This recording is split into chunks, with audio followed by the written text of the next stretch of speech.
कौन सी थी ये गाड़ी? स्वतंत्रता एक्सप्रेस। छूट गई। अब अगली गाड़ी कब होगी? आप यहाँ के नहीं दिखाई देते, जी नहीं, मैं यहाँ का नहीं हूँ। इसीलिए आपको पता नहीं। भाई साहब, इस स्टेशन पर 2 दिन में सिर्फ एक बार गाड़ी आती है। ओह। अब परसों से पहले कोई गाड़ी आने वाली नहीं है। इसका मतलब यहाँ 2 दिन रुकना पड़ेगा। और कोई चारा नहीं है। लेकिन आप रहेंगे कहाँ? अरे रह जाऊंगा किसी होटल में। भाई साहब, यहाँ न कोई होटल है न कोई धर्मशाला, बस एक मेरा घर है और हमारे लाइनमैन की झुग्गी। अब इस स्टेशन पर आता ही कौन है?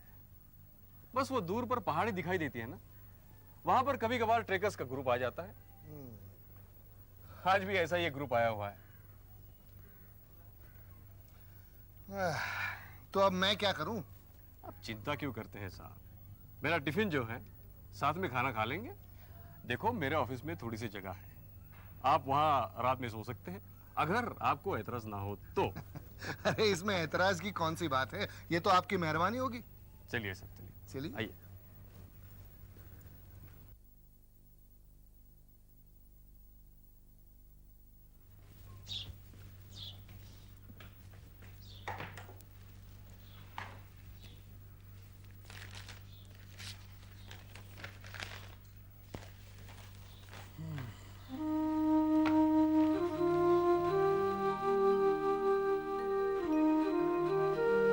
ये तस्वीर।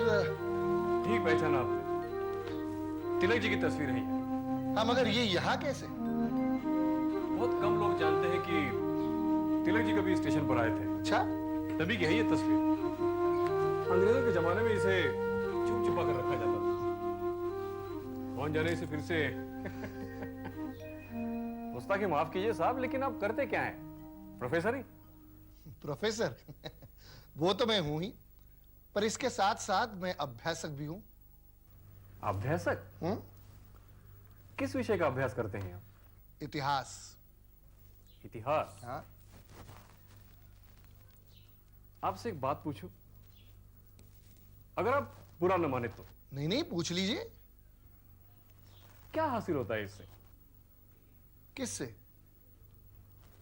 यही जो आप इतिहास का अभ्यास करते हैं। नहीं नहीं, इतिहास का अभ्यास तो बहुत जरूरी है। इतिहास के अध्ययन से मानव की, समाज की उन्नति होती है। इतिहास ही वो बुनियाद है जिस पर हमारा भविष्य खड़ा होता है। प्रोफेसर साहब, क्या वाकई आप इस बात पर यकीन करते हैं? समझ रहा हूं मैं आपकी बात को। हमारे समाज में आज जो कुछ भी हो रहा है,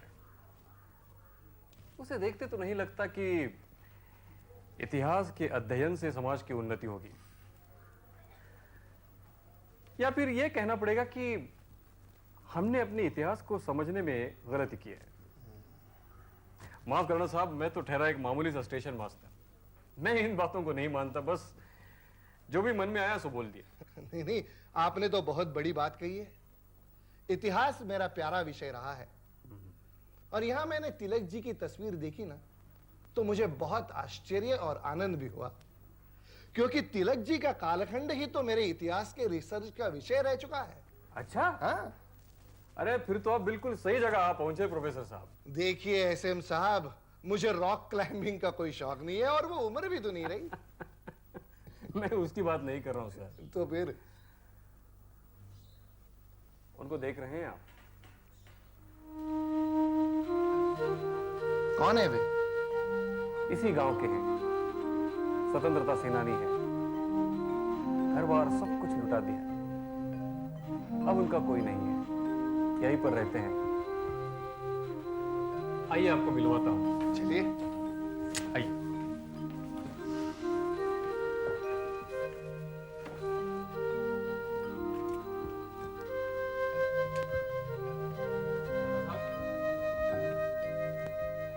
आपसे मिलने कोई आए हैं। नमस्ते। नमस्ते। जी मैं एक रिसर्चर हूं। एसएम साहब कह रहे थे कि आप स्वतंत्रता सेनानी रह चुके हैं। स्वतंत्रता सेनानी? किस आंदोलन में? 42 के? 42 हो या 22, क्या फर्क पड़ता है? दादा साहब तो कारावास भी भोग चुके हैं, 2 बार जेल जा चुके हैं, है ना दादा साहब? तो अब कौन सा स्वर्ग में हो? तब कारावास में था, अब अज्ञातवास में हूं। ये तो आपने तरस खाकर मुझे यहाँ आसरा दिया, इसलिए तो जिंदा हूं अब तक। नहीं तो मुझे ऐसे बूढ़े की किसे क्या जरूरत है? ये स्वतंत्रता संग्राम, आजादी की जंग, शहीदों की कुर्बानियां, उन्होंने बहाया हुआ खून, किसे क्या परवाह है? सब भूल गए। अरे इससे ये जानकर सब आपको क्या मिलने वाला है? छोड़ो इन बातों को, अभी आप जवान हैं।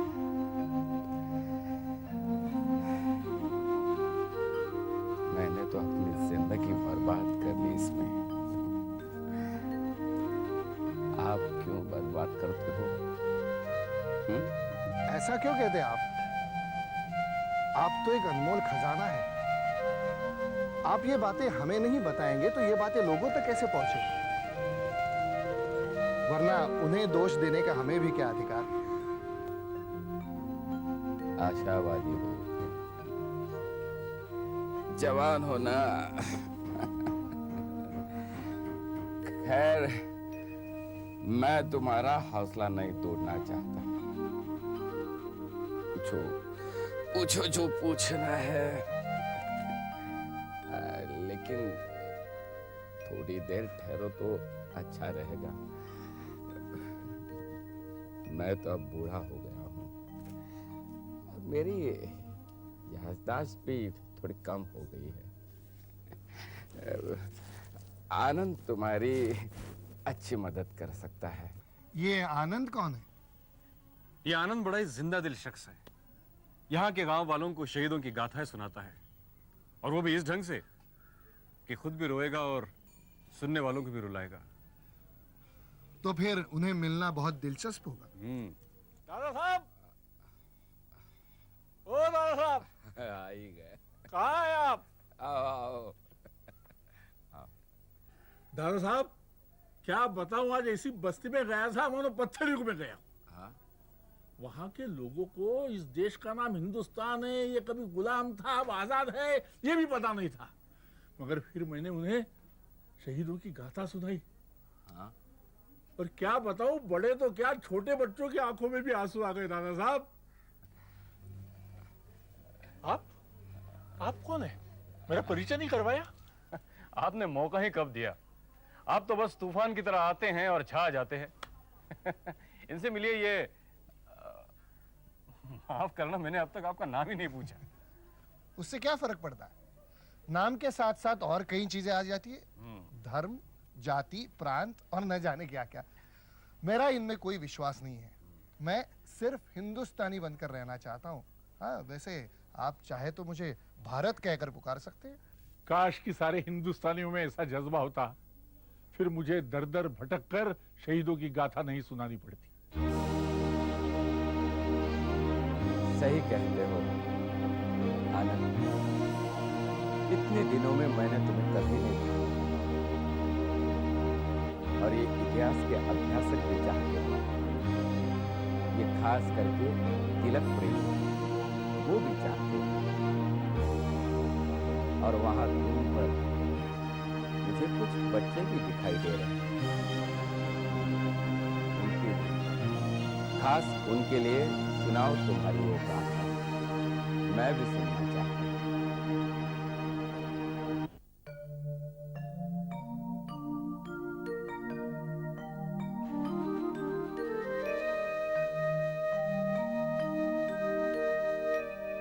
यार अब तो कोई चारा नहीं है। Don't get depressed. कल सुबह जल्दी उठेंगे एंड विल अटैक, ओके? आज रात यही आराम कर लेते हैं। Anyway, what a beautiful place. ठीक है, सुबह 4 बजे से ही क्लाइंबिंग की शुरुआत करते हैं, ताकि 9:30-10 बजे तक हम लोग टॉप पे पहुंच जाएंगे। उसके बाद हेमा और राधिका हमारे लिए अच्छा सा ब्रेकफास्ट बनाएंगी। महाशय, वो जमाना गया। ब्रेकफास्ट हम सब मिलकर बनाएंगे। We are girls born in modern India.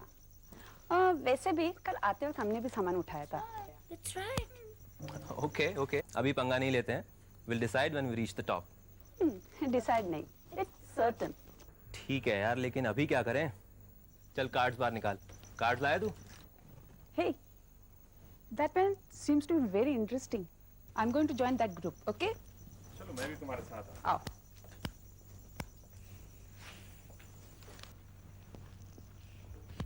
Hindustan की आजादी की पहली जंग शुरू हुई सन 1857। इस जंग में श्रीमंत नाना साहब पेशवा और बहादुर शाह जफर, तात्या टोपे और मौलवी अहमद शाह, रानी लक्ष्मीबाई और बेगम जीनत महल, इनके साथ दर्जनों सेनानी और अगणित जवान और किसान मौत घाट उतारे गए। सरकार को लगा अब हमने भारतीयों को हमेशा के लिए कुचल दिया, लेकिन ऐसा होना नहीं। द लंदन स्पेक्टेटर नामक एक अंग्रेजी अखबार तो लिखता है कि हमने कम से कम 1 लाख भारतीयों को इस जंग में कत्ल कर डाला। गलत, बिल्कुल बकवास। सिर्फ दिल्ली में 30,000 लोग मारे गए। हिंदुस्तान में कम से कम 3 लाख लोग मारे गए हैं 1857 की जंग में। अब भारतीय उठ नहीं सकते, ऐसा अंग्रेज सोच ही रहे थे, लेकिन उन्हें पता नहीं था कि उस स्वतंत्रता यज्ञ की एक चिंगारी उत्तर हिंदुस्तान से उड़कर सीधे पूना जा बसी थी और 40 साल में उस चिंगारी ने विराट ज्वालामुखी का रूप धारण किया। उस ज्वालामुखी का नाम था लोकमान्य बाल गंगाधर तिलक। जिस तरह हनुमान ने जन्मदा ही सूर्यबिंब को परिपक्व फल समझकर उस पर उड़ान ली थी, उसी तरह हमारे साम्राज्य पर कभी सूर्यास्त नहीं होता। ऐसी घमंड बखारने वाले अंग्रेजों के साम्राज्य सूर्य पर ही लोकमान्य तिलक ने धावा बोल दिया। परिणाम ये हुआ, सरकार बौखला गई और उसने बंबई के उच्च न्यायालय में तिलक जी पर राजद्रोह का पहला मुकदमा दायर किया। साथ ही शतरंज की एक और कुटिल चाल थी। तिलक जी को कोई बंबई में बैरिस्टर न मिले, उनकी पैरवी कोई कर न सके, इसलिए पर सारे बैरिस्टर। लेकिन सरकार को पता नहीं था कि तिलक जी का प्रभाव पूना और महाराष्ट्र तक ही सीमित नहीं था। वे पूरे उत्तर हिंदुस्तान में फैल चुके थे, बल्कि पूरे भारत में। बंगाल में उनके 2 अभिन्न मित्र थे, रविंद्रनाथ ठाकुर और मोतीलाल घोष। उन दोनों ने 2 ब्रिटिश बैरिस्टरों को तिलक जी की पैरवी करने के लिए पूना भेजा, जिनके नाम थे बैरिस्टर प्यू और बैरिस्टर कार्ड।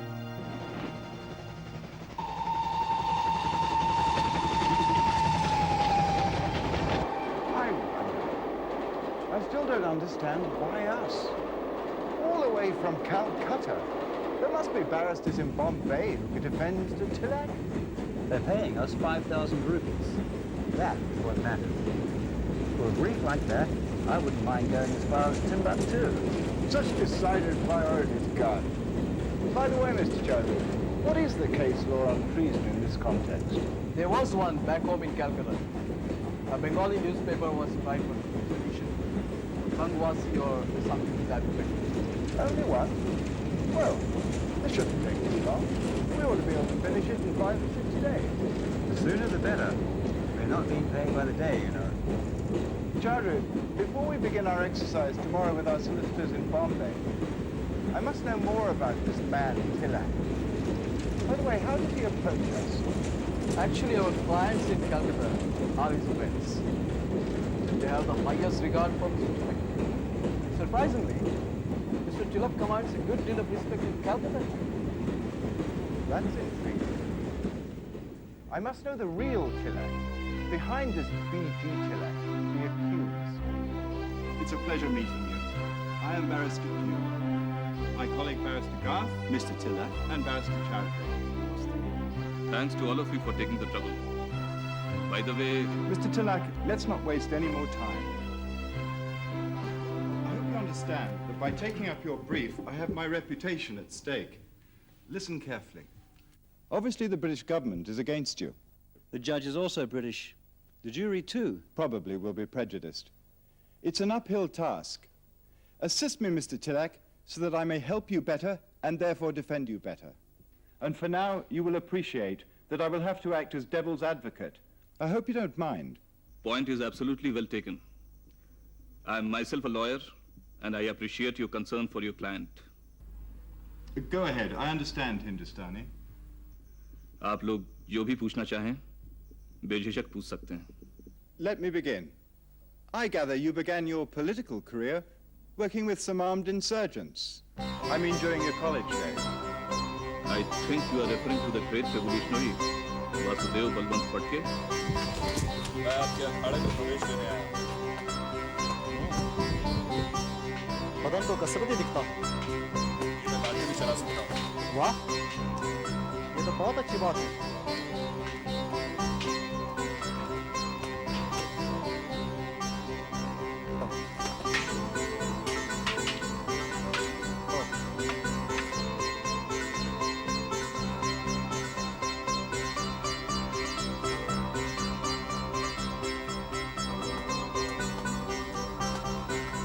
क्या नाम बताया? बलवंत गंगाधर तिलक. गोविंदराव जी से रिश्ता? भतीजा. उनसे तो मेरा परिचय है. यहाँ क्या हो रहा है कुछ पता है? ये मैं जानता हूँ. यही सोच कर तो मैं यहाँ आया हूँ. कहना आसान है, लेकिन इस रास्ते पर चलना बहुत कठिन होगा. मैं सारी चीजें अच्छी तरह सोचकर आपके साथ काम करने आया हूँ. देखो, तुम गोविंदराव के भतीजे हो. मैं छुपाना नहीं चाहता. मैं सशस्त्र क्रांति में विश्वास करता हूँ. You never thought anything wrong in using violence as a means? And then he started working with this man, Bazidev Balwant Fadke. प्रारंभ में तो मैं उनसे बहुत प्रभावित था, पर धीरे धीरे क्या? जैसे जैसे स्वतंत्रता की आग जोर पकड़ती गई, वैसे वैसे अपना लक्ष्य मुझे अधिक स्पष्ट दिखने लगा. सामान्य लोगों के समीप जाकर मुझे यह पता चला कि हिंसक रास्तों के लिए समर्थन जुटाना बड़ा कठिन है, और यह संघर्ष तभी सार्थक होगा जब हर देशवासी इसे अपना संघर्ष समझेगा. जन सामान्य के लिए सशस्त्र क्रांति एक कड़वी दवा है. ये कड़वी दवा पीने के बजाय लोग ज्यादातर बीमार रहना ही पसंद करते हैं. So in the end, you never thought much of Mr. Farke? On the contrary, आज भी फडके जी मेरी प्रेरणा के सबसे बड़े स्रोत हैं. हमारे लक्ष्य, हमारे उद्देश्य एक ही थे. आओ बच्चों, इसी किताब.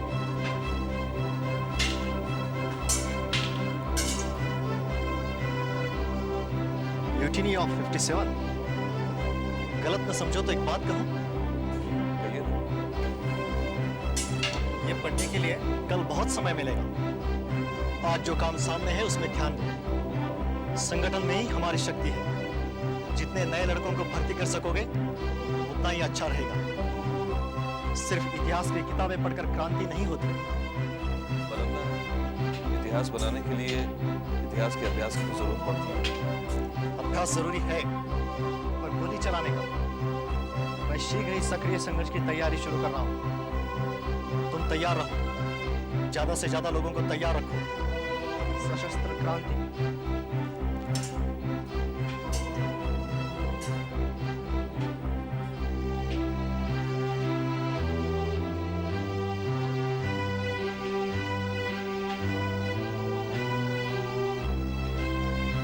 And then? क्या सोच रहे हो बलवंत? कितना विख्यात आदमी है. सशस्त्र क्रांति की बात भी कर रहा है. बात ही नहीं, तैयारी भी कर रहा है. पर मन में एक शंका सी उठने लगी.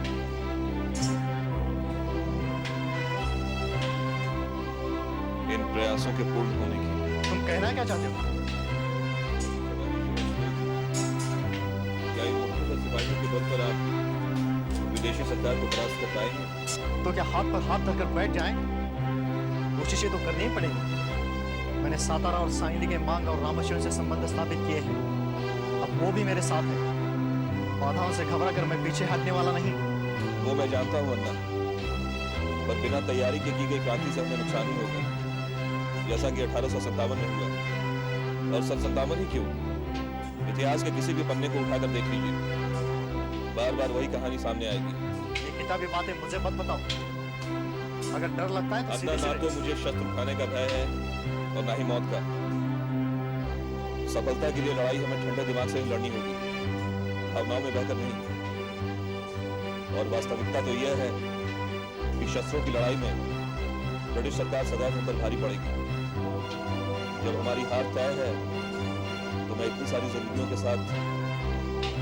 मुझे तुमसे बहुत आशा थी बलवंत। क्षमा कीजिए वासुदेव जी, आपके प्रति मेरे हृदय में असीम आदर है, पर जो बात मेरे विवेक और बुद्धि की कसौटी पर खरी न उतरे, मैं उसे नहीं कर सकता।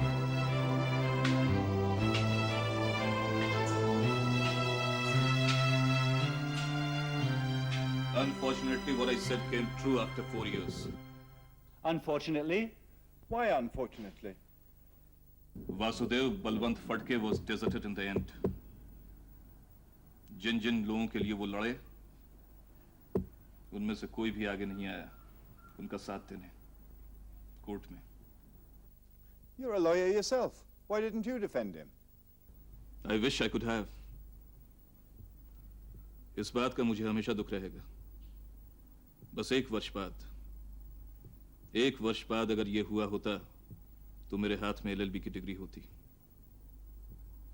तब तक मैं वकील नहीं बना था। There was nobody to defend him in the court. You mean nobody appeared for him? Nobody. But for one brave man. Brown versus Vasudev Balwant Phadke.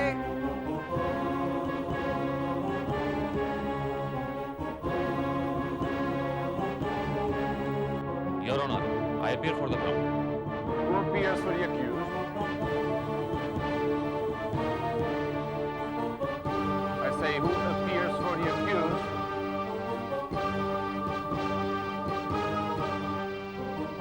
I say, who appears for the accused?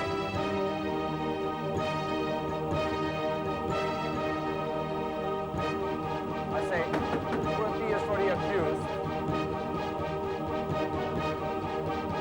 Your Honor, I appear for the accused. सार्वजनिक काका का असली नाम था गणेश वासुदेव जोशी। जनहित का कोई भी काम हो, वे तन मन धन से उसमें योगदान देने के लिए सक्रिय हो उठते। वासुदेव बलवंत समान बेसहारा की सहायता करने के लिए वे दौड़ पड़े। इसीलिए पूनावासी उन्हें आत्मीयता से सार्वजनिक काका कहकर पुकारते। उस घटना के बाद तिलक जी ने उनसे मार्गदर्शन लेना स्वाभाविक ही था। काका, आज आपने पुणे को बहुत बड़ी शर्मिंदगी से बचा लिया। बड़ा खतरा उठाया आपने। कैसा खतरा बलवंत? ज्यादा से ज्यादा क्या होगा? सरकार फड़के के साथ मुझे भी फांसी पर लटका देगी, वरना इस उच्च शिक्षा का क्या उपयोग? काका, पर उच्च शिक्षा तो लोगों के लिए बस सरकारी नौकरी प्राप्त करने का एक मार्ग बनकर रह गई है। क्या लाभ ऐसी उच्च शिक्षा का जिससे मनुष्य का स्वाभिमान न जाग उठे? व्यर्थ है ऐसी शिक्षा। पर शिक्षा में क्या बुराई है बलवंत? हमने भी तो उच्च शिक्षा ली है। मान लो हमें स्वातंत्र मिल भी गया तो उसे संभालने के लिए मजबूत कंधे की भी तो जरूरत है। ठीक कह रहे हो। अब मेरी ही बात ले लो, अगर ये डिग्री नहीं होती तो आज मैं यहां कैसे आता? ये सब ज्ञान जरूरी है। इससे हम उनकी कमजोरियों को अपनी शक्ति बना सकते हैं। इसलिए उच्च शिक्षा का ज्ञान होना बहुत जरूरी है। आपका तर्क सही है, पर हम में से कितने इस बात को समझ पाते हैं? इस एजुकेशन सिस्टम का ध्येय ही है नौकर तैयार करना, बुद्धिजीवी नहीं। हमें यह सोचना चाहिए कि हम में से हजारों सार्वजनिक काका कैसे तैयार होंगे। बलवंत, इसके लिए तुम्हें खुद शिक्षक बनना होगा, संस्था चलानी होगी। ये मिशनरी होते हैं ना, उतनी ही लगन से। और ये 80 धारा व्रत है। इस 80 धारा व्रत का पालन मैं करूंगा। Let's go back a bit. How were you as a student? आप कहीं टेकन कॉलेज की बात तो नहीं कर रहे? Yes, I believe you must be a bully. I suppose so. Mr. Tilak. Good morning, sir. Mr. Tilak, have you a problem? I've seen you walk out of the class like this before. Well, sir, I'm afraid that I will not be writing my exams this year. But why? You're such a brilliant student. I wonder if you have a problem. I'll always try and help you. It's just that I've decided to improve upon my mental and physical strengths this year. Well, don't you think that your academic education would be enough improvement of your mental strength? Well, it does, sir. But now this year has come to a close, and I don't think I will have enough time for the preparations of the exams. I know your physical strength is important, but your education is no so. So promise me you won't repeat this again next year. I promise, sir.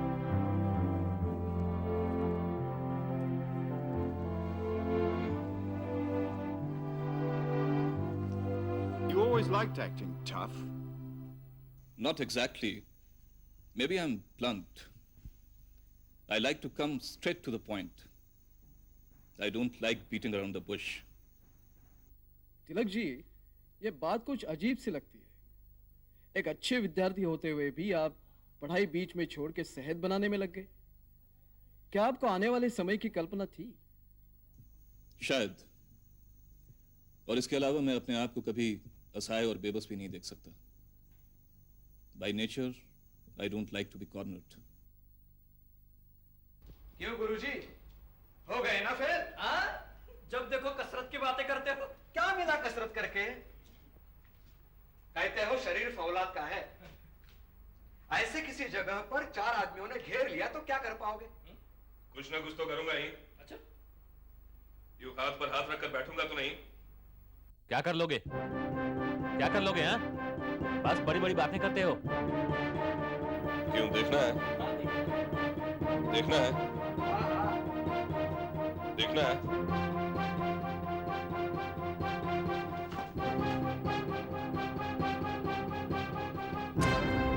बलवान!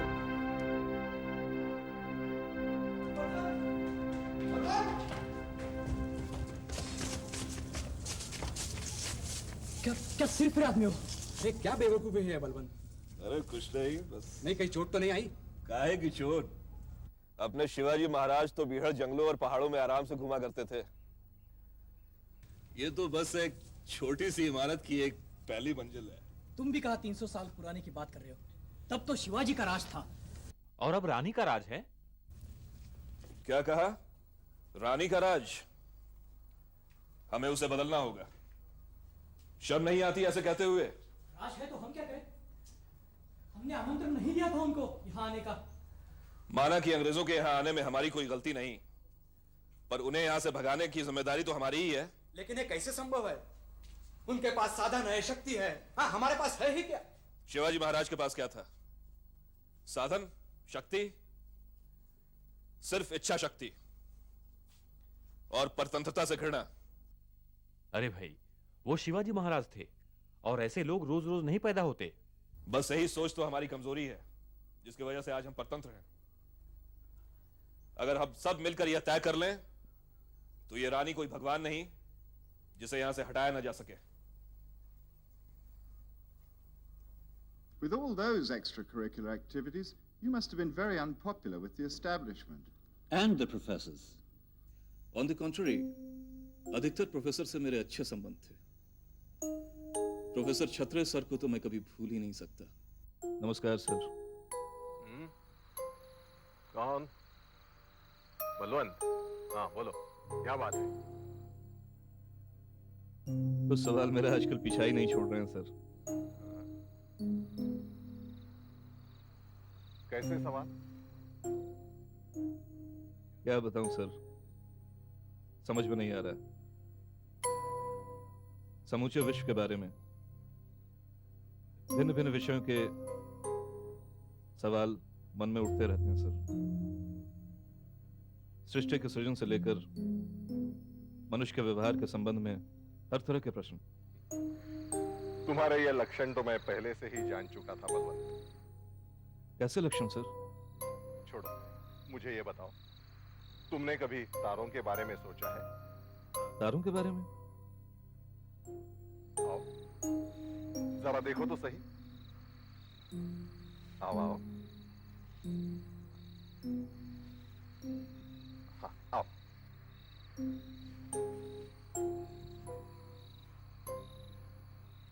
जरा देखो तो क्या दिखाई देता है?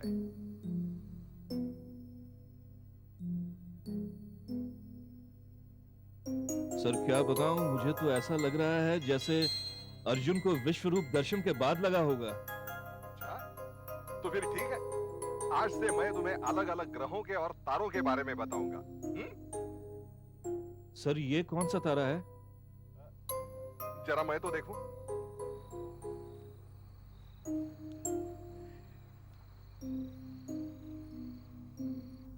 बलवंत, वो तारा नहीं नक्षत्र है, Orion.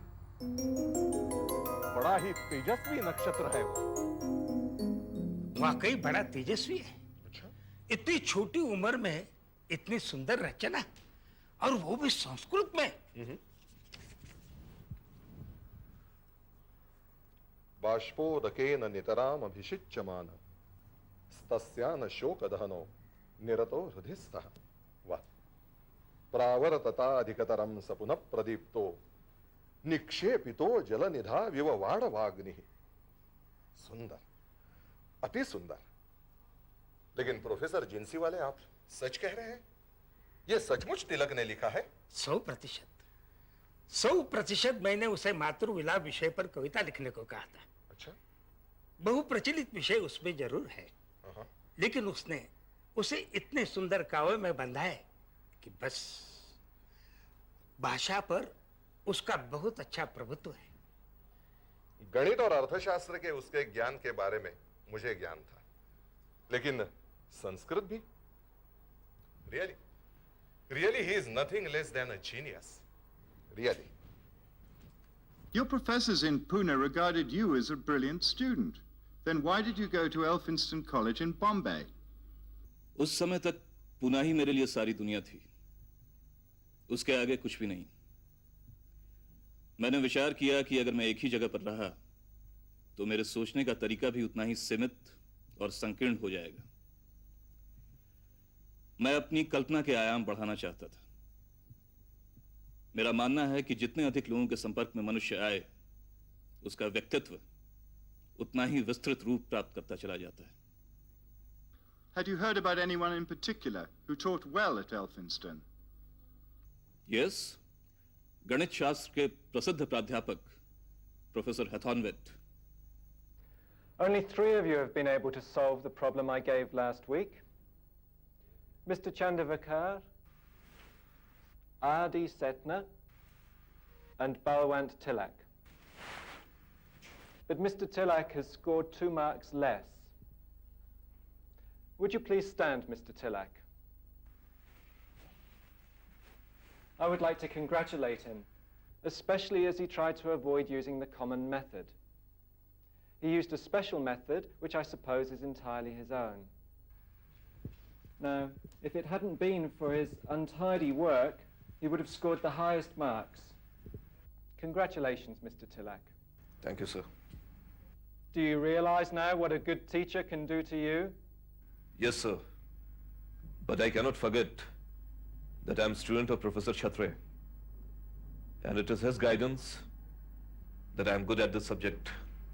Well, if you're so fond of your earlier teachers, why don't you go back to Pune? That's what I have decided, sir. Balwant, तुम्हारे क्रोध का भी जवाब नहीं। एक प्रोफेसर अच्छा नहीं लगा तो क्या कॉलेज ही? सर, मेरा क्रोध प्रोफेसर हैथॉर्नवेट पर नहीं, उनके अनुयायियों पर था।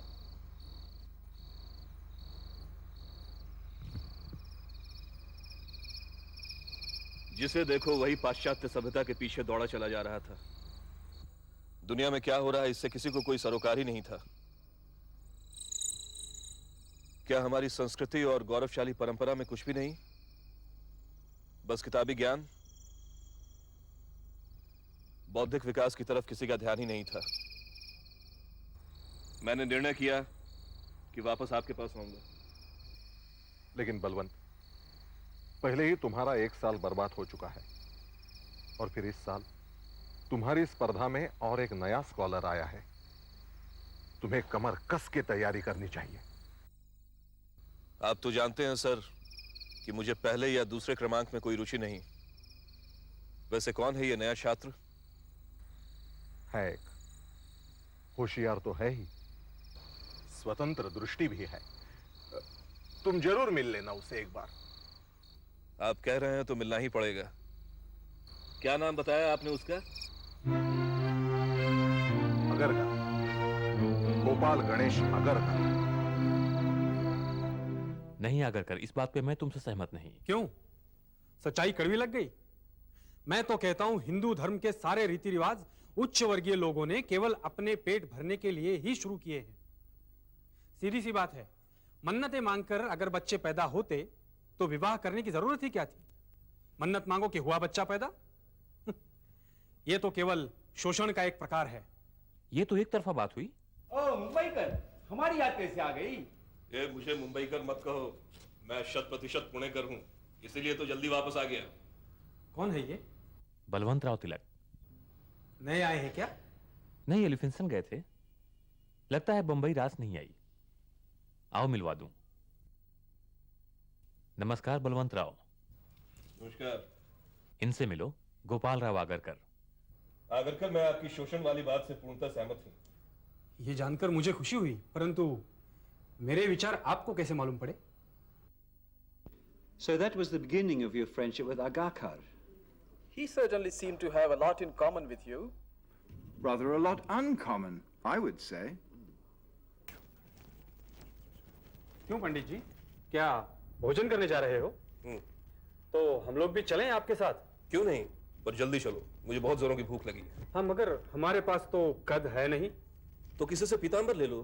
पीतांबर जो शादी के बाद सालों तक बिना धोए पड़ा रहता है? देखो, तुम्हें अगर बहसी करनी है तो भोजन के बाद करते हैं, पर अभी सबसे पहले भोजन। हाँ, लेकिन भोजन के बाद मिलना होगा। ठीक है, पर अभी चल करके सबसे पहले पूर्ण ब्रह्म का अनुभव तो कर लें। ओम शांति शांति शांति। पार्वती पते हर हर महादेव। हाँ पंडित जी, शुरू करो वाद पुराण। शास्त्र में दिए गए हर बात के पीछे कोई विशेष कारण होता है। सामान्य आदमी इस पर विचार नहीं कर पाता, इसलिए उस बात को ईश्वर के साथ जोड़ा जाता है ताकि वो उस बात का पालन कर सके। रही बात कद पहनने की, तो भोजन करते समय इसे पहनना स्वास्थ्य की दृष्टि से अनिवार्य किया गया है। मैं जानता हूं कि हम में से कई लोग पाश्चात्य सभ्यता से प्रभावित हैं, पर वो लोग भी खाना खाते समय अलग वस्त्र पहनते हैं, और विशेषकर रेशमी। तो फिर इस बात का विरोध क्यों? तुम मुझे गलत समझ रहे हो। कद पहनने से मेरा कोई विरोध नहीं है। मेरा विरोध है अंधानुकरण से। कद के बारे में तुमने मुझे जो बताया वो कितने लोगों को मालूम है? तिलक और आगरकर के बीच जो संघर्ष हुआ वह तो एक महानाट्य का विषय है। दोनों ने अपना जीवन राष्ट्र कार्य के लिए समर्पित किया था, लेकिन दोनों का नजरिया भिन्न था, आदर्श अलग थे, और वे दोनों अपने विचारों से इतने प्रतिबद्ध थे कि उनमें संघर्ष होना तो अटल ही था। मेरे अनुसार अंधश्रद्धा, रूढ़ियां, पुराने रीति रिवाज आज ये हमारे सबसे बड़े शत्रु हैं। मैं मानता हूं, पर इन सबसे भी बड़ा शत्रु है ब्रिटिश राज। ये मैं नहीं मानता। मौलिक प्रश्न यह है कि अंग्रेजों के पांव इस देश में टिके ही क्यों? क्योंकि हमारा समाज कमजोर था। समाज कमजोर नहीं था, कुछ लोगों ने अपने स्वार्थ के लिए उसे कमजोर बनाया। अगर हमारे अंदर कमजोरियां हैं तो उन्हें दूर किया जा सकता है, पर यह ब्रिटिश राज में संभव नहीं। हम सरकार को सुधार के बारे में सुधार किस दुनिया में रहते हो आकर तुम? अंग्रेजों के यहाँ आने से सिर्फ शोषण की प्रक्रिया प्रारंभ हुई है। इतना बड़ा अकाल पड़ा हुआ है, हजारों लोग कुत्तों की मौत मर रहे हैं, मगर क्या कर रही है सरकार? हर साल इस देश से हजारों गाय बैल विदेश भेजे जा रहे हैं, और यहाँ छोटे बच्चे दूध न मिलने के कारण भूखों मर रहे हैं। कितनी शर्मनाक बात है। और हमारी अपनी बुराइयां, क्या वे शर्मनाक नहीं है? क्यों नहीं, बुराई बुराई ही होती है, और बुराई से लड़ना हमारा कर्तव्य है। और हमारी सबसे बड़ी लड़ाई है ब्रिटिश राज। उससे बड़ी लड़ाई समाज में फैली बुराइयों से लड़ना है। स्वयं पर ही विजय न पा सके तो स्वतंत्रता अर्थहीन है। स्वतंत्र रहने के योग्य होते कभी पराधीनता स्वीकार ही नहीं करते। पराधीनता हमें विरासत में मिली वो परंपरा है जिसका पालन करना मूर्खता होगी। स्वतंत्रता का सबक हमें स्वयं सीखना पड़ेगा, अगर कर स्वयं सीखना पड़ेगा और सिखाना होगा अपनी भावी पीढ़ी को।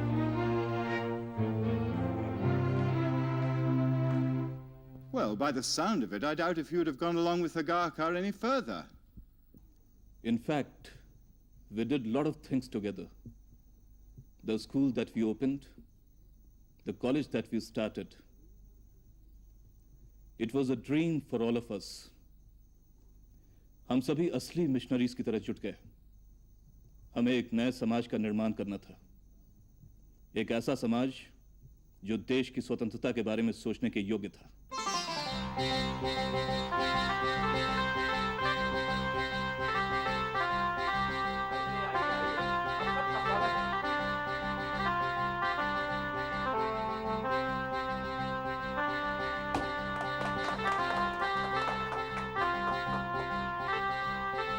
ये संस्था आपकी काबिलियत की निशानी है।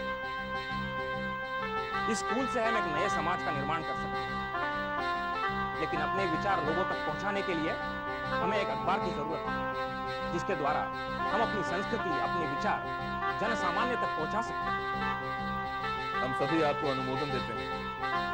हमें अपना खुद का एक समाचार पत्र शुरू करना ही चाहिए। बिल्कुल ठीक कहा आपने। हाँ, पर नाम क्या रखेंगे? मैंने तो अखबारों के नाम सोचे, अब आप लोग देखो कैसे लगते हैं।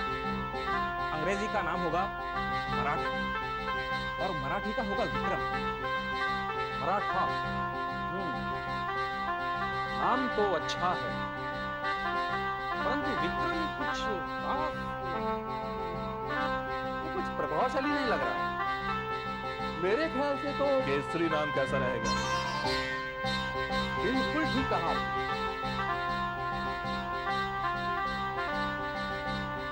हमारे शासक मदमस्त हाथी की तरह अपनी ही धुन में हैं।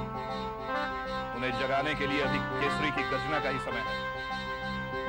हाँ, केसरी नाम खूब रहे। और उस पर हमारी नीति दर्शाता हुआ यह श्लोक छपेगा। स्थितिम नोर दध्या क्षणमपि मदांधे क्षण सखे।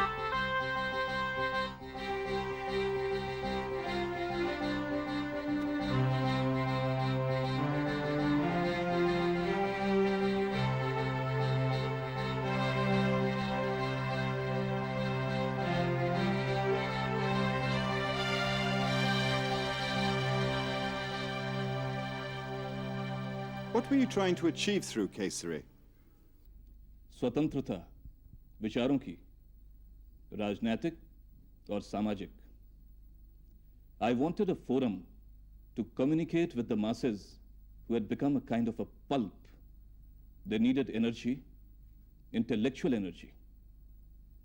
वो बौद्धिक चेतना मैं केसरी के माध्यम से लोगों तक पहुंचाना चाहता था। Did you write about religious reforms too? क्यों नहीं? हमारा पहला प्रयास ही धर्म के सही रूप को लोगों के सामने रखना था। पर छोटी छोटी बात पर धर्म को विवाद के घेरे में लाकर लोगों को दुख पहुंचाना हमारा उद्देश्य नहीं था। हम तो जन सामान्य को अपने साथ लेकर चलना चाहते थे। The records say that both of you were jailed for defamation with regards to one of your articles. जी हाँ, हमें किसी ने एक मंत्री का पत्र लाकर दिया। वो मंत्री राजगद्दी के उत्तराधिकारी की देखरेख के लिए नियुक्त था। उस पत्र में मंत्री ने राजकुमार को मरवाने का जिक्र किया था। पत्र छापने पर मंत्री ने हम पर मुकदमा दायर किया। अदालत में पत्र झूठा साबित हुआ और अब दोनों साथ साथ जेल चले गए।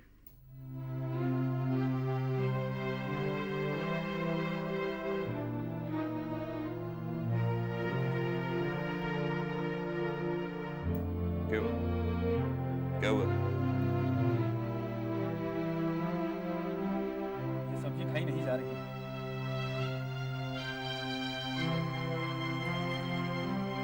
ये दाल तुम ले लो, सब्जी मैं खा लेता हूं। नहीं नहीं, ऐसे कैसे? मुझे कोई फर्क नहीं पड़ता, खाओ। यह तो केवल एक शुरुआत है। हमारे काम के सिलसिले में हमें कई बार हिलाना पड़ सकता है। ऐसे में परिस्थिति के अनुसार बदलने की क्षमता होनी चाहिए हमारे अंदर। क्या सोच रहे हो? वही जो तुमने अभी कहा, परिस्थितियों के अनुसार बदलना। मैं ऐसे ही परिपक्व समाज का निर्माण करना है। मैं पूर्णतः सहमत हूं तुमसे, पर स्वतंत्रता पाने के बाद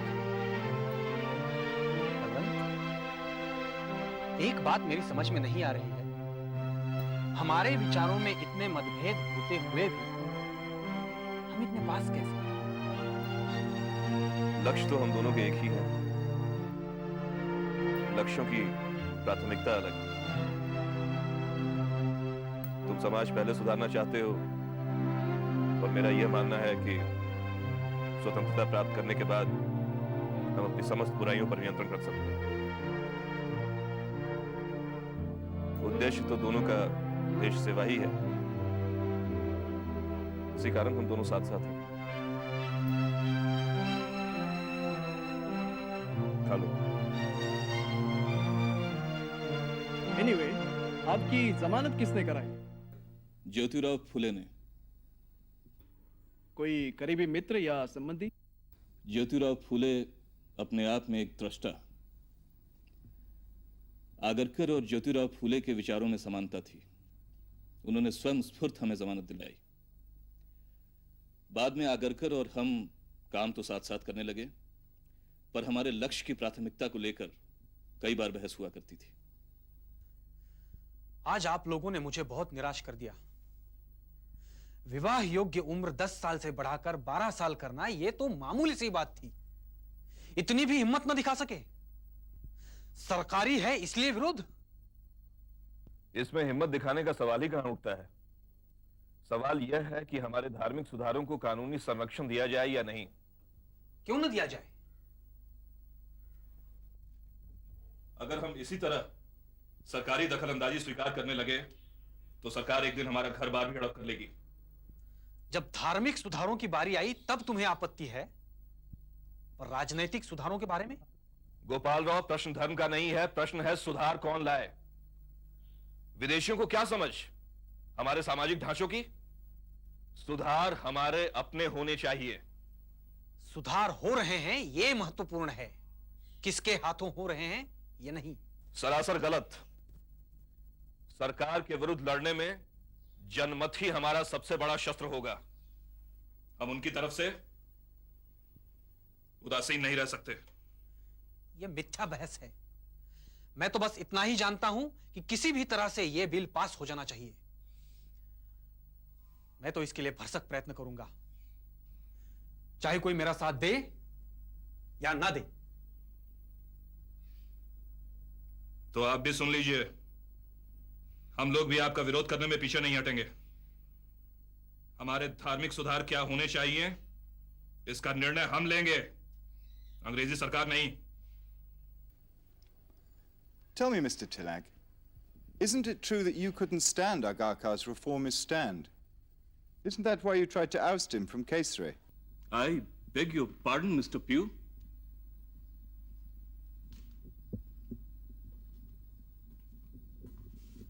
It was Agarkar who resigned. Yes, we differed. And why not? सभी को अपना लक्ष्य प्यारा होता है। और उस लक्ष्य को पाने के लिए अपनी भावनाओं को दबाकर कभी कभी कठोरता से काम लेना पड़ता है। Yes, we separated. It was like breaking off a family.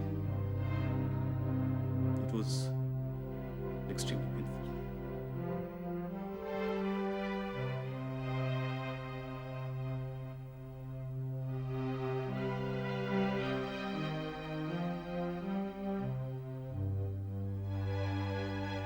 Gopal Rao, आप बुरा मत मानिए, लेकिन सम्मति वय बढ़ाने के पक्ष में आप केसरी में नहीं लिख सकते। क्यों? क्योंकि इससे लोगों में यह धारणा बनती है कि संस्था के सभी सभासदों का यही मत है। मुझे कुछ समझ में नहीं आ रहा है, आप क्या कह रहे हैं? यही कि इस विषय पर आप अग्रलेख नहीं लिख सकते, और अगर लिखना ही है तो इसे आप अपना नाम देकर अलग से लिख सकते हैं। अब बात मेरे समझ में आई। आप चाहते हैं कि मैं अपने ही घर में किराएदार बनकर रहूं? यह संभव नहीं। बलवंत, तुम्हारा मत? यह सिर्फ मेरा नहीं, हम सबका मत है। अच्छा, तो आप लोगों ने मिलकर यह षड्यंत्र रचा है। अब चाहे जो भी समझें, आपके सामने 3 पर्याय हैं।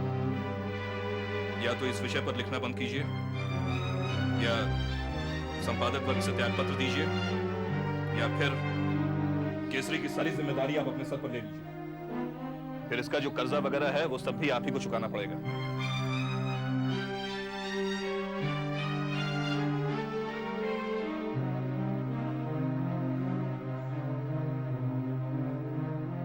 यही ठीक होगा, मैं त्यागपत्र दे दूं।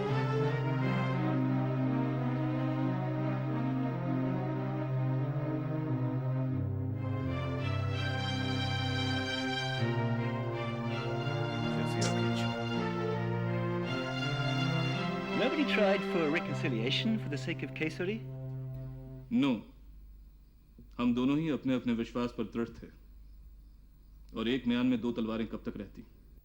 Tell me, what if Agarkar had accepted your proposal and remained in Kesari? Time had run out. Agarkar खुद दृष्टा थे, शायद श्रापित।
मैं तुम्हें गलत समझती नहीं। मैं जानता हूं इस घर का हर शख्स मुझे गलत समझता है, लेकिन गलत समझने से आदमी गलत थोड़ा ही हो जाता है। I am really sorry. अब ये कहकर मुझे और शर्मिंदा ना करिए प्लीज आकाश। ओके, देखो पानी, वो गाड़ी आगे लो। अरे वेरी गुड, गाड़ी आगे लो।